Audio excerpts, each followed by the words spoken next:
Saya masih berdiskusi dengan seorang pendakwah yang punya pengalaman masa lalu sebagai bandar judi daring di Thailand, Dennis Lim.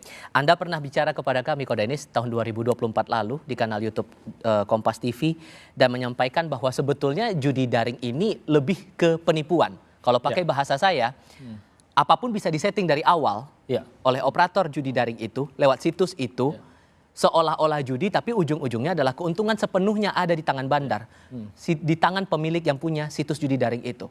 Tapi faktanya masih ada orang-orang yang terjerat judi daring ini.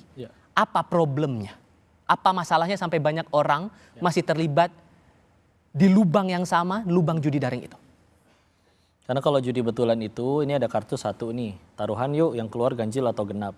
Satu pasti menang, satu pasti kalah, itu betulan judi. Kalau ini kan memang betul, pasti yang untung bandar gitu. Cuman, ya ibarat gini lah, bandar kan sama-sama kayak orang umum juga. Dia sama-sama pengen sekolahin anaknya, bikin dapur ngebul di rumahnya, bahkan mungkin jajanin selingkuhannya, ya kan.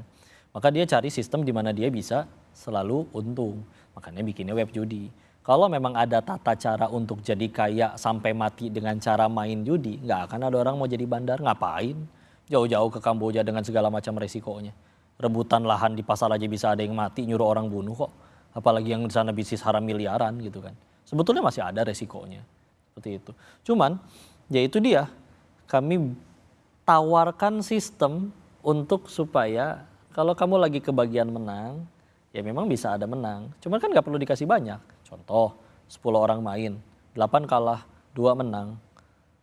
Manusia, entah gimana, mereka suka ngerasa, saya pasti si 2 orang beruntung tersebut. Jangankan main judi. Dulu zaman kita beli pasta gigi, kirimkan 1 juara kirim ke PO Box. Juara 1 se-Indonesia, ayo siapa yang tetap ngirim bungkus odol tuh.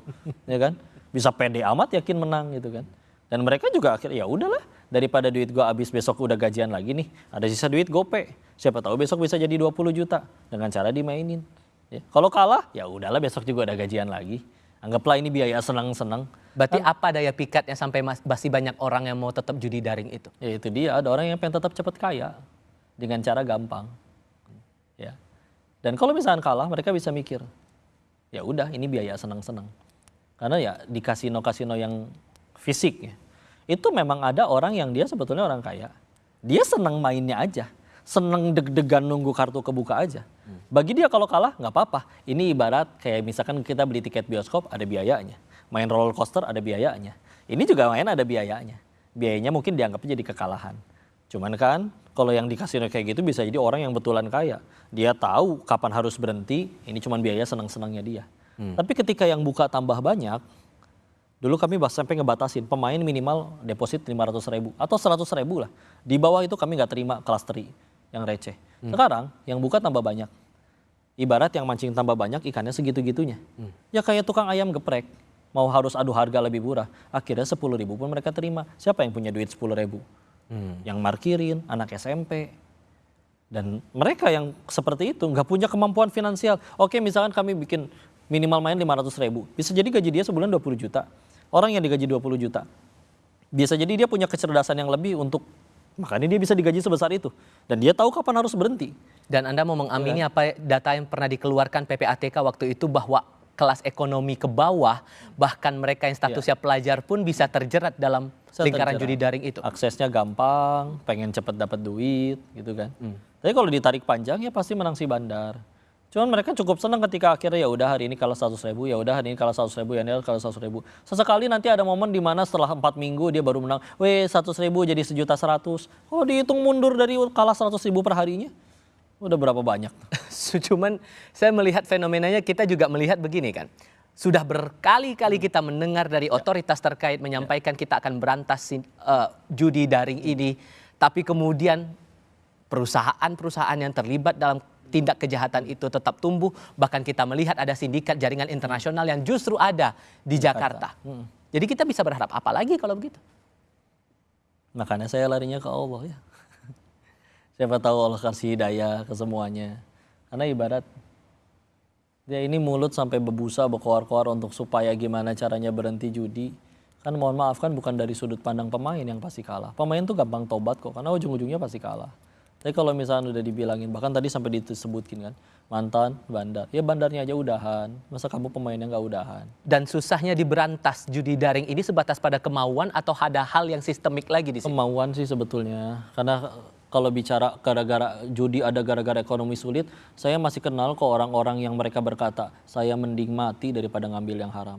Cuman semua unsurnya masih ada. Kayak kenapa prostitusi ada? Perempuan yang pengen kaya cepetnya ada, om hidung belangnya ada, tukang antar jemputnya aja ada, lengkap semua unsur, running, demand-nya masih ada soalnya. Ya sekarang orang yang pengen kaya cepet ada, yang pengen jadi bandarnya juga ada, yang pengen nge-backingin juga ada. Sistem untuk agar itu tidak cepat tumbuh apakah cukup kuat menurut Anda? Ya itu dia, kenapa larinya ke Allah? Karena kalau misalkan akhirnya hidayah itu masuk, yang main jadi takut dosa nggak mau main, yang jadi bandar juga takut dosa akhirnya tobat, yang nge-backingin juga dapat hidayah akhirnya nggak mau nge-backingin. Indah, tapi kayaknya nanti itu mah di surga ya. Dan cara memberantas judi daring ini buat Anda sebatas penegakan hukum atau ada pendekatan lain? Yang pendekatan yang saya lakukan ya memang lewat dakwah ya. Karena ya alhamdulillah nggak sedikit juga yang benar-benar terlibat di walaupun bukan bandar besar atau dia misalkan orang yang ya orang IT-nya bandar lah, tapi orang-orang yang di pihak bandar berhenti setelah mendengar podcast atau kajian. Ada alhamdulillah yang berhenti main dari sudut pandang pemain setelah dengerin podcast atau apa yang saya sampaikan di kajian juga nggak sedikit. Sehingga Jadi Anda mau sebetulnya bilang masih ada efek. penegakan hukum tidak cukup? Sebetulnya harusnya cukup.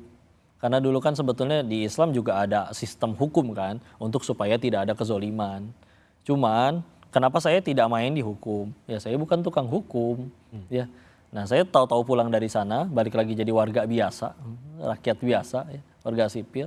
Ya udah ngaji, nembus dosa yang lama, tobat yang benar, terus mudah-mudahan di waktu yang sisa sampai sebelum mati ini mudah-mudahan nyampein kebaikan, mudah-mudahan orang berhenti berbuat buruk atau berubah jadi orang baik. Kalau kemudian Anda meyakini ini baru puncak gunung esnya, seberapa darurat sebetulnya ancaman judi daring ini di negara kita sekarang? Ya darurat banget ya. Karena yang kena sekarang udah di level yang seharusnya belum kenal kayak gituan, anak SMP, bahkan guru ya. Karena yang cerita-cerita di DM atau ya kayak di kajian, ya mereka anak sekolah ya. Karena aksesnya mudah, ekonomi sulit, pengen kaya cepet, agama nggak masuk jadi nggak peduli halal haram, sikat apapun yang bisa jadi duit. Jadi ya yang masalahnya di situ. Dan itu dia ditutup-tutupnya masalahnya kayak contoh misalkan penyedia gamenya dia adanya di Eropa. Di Eropanya itu dianggapnya sebagai permainan, boleh. Atau misalkan kayak di Amerika juga ada Las Vegas, jelas-jelas itu gimana mau ditutup udah di sana dianggap jadi legal. Cuman kan ya gitulah hukum manusia begitu. Kita ngelarang nih bahwa khamr nggak boleh dijual sini. 1000 ulama berfatwa bahwa khamr nggak boleh, judi nggak boleh, bisa kalah sama satu tanda tangan pemimpin yang mengizinkan khamr dijual di situ. Yang jualan bir pinggir jalan bisa pada ditutup-tutupin. Kenapa di diskotik boleh? Yang kayak gitu aja lucu. Di Las Vegas boleh. Giliran yang kecil-kecil kayak gini bisa ditutupin. Sehingga saran Anda buat otoritas penegak hukum, kalau betul kemudian ada niat untuk memberantas judi daring sampai ke akar-akarnya, harus berbuat sampai level mana? Jangan dikasih izin sama sekali apapun itu. Semuanya yang berkaitan dengan judi ditutup. Gak cuma judi ya khamr, ya prostitusi, ya. Dan kalau misalnya benar-benar dijalankan, ya sesuai syariat Islam, ya berarti ya mohon maaf, jangankan judi dan segala macam, merokok aja bahkan bisa diharamkan, nggak boleh. Gitu kan. Cuman ya masalahnya ya ini masih belum negara Islam, masih belum menggunakan aturannya Allah. Sampai Anda bilang bahwa ada oknum tertentu yang jadi backing di situ, itu masih menjadi keraguan Anda? Iya, karena masih ada itu. Itu tadi semua unsurnya terpenuhi, yang mau jadi backingnya ada, yang mau pengen jadi pemain cepat kaya ada, yang pengen jadi bandar juga ada, yang pengen jadi IT bukan kerja di perusahaan teknologi tapi pengen jadi kerja di perusahaan judi juga ada. Sampai kuliah loh itu orang. Untuk jadi kerja IT di web judi. Ya karena ya udah makanya cuma bisa dakwah ya. Mudah-mudahan merekanya berhenti dari kayak begitu.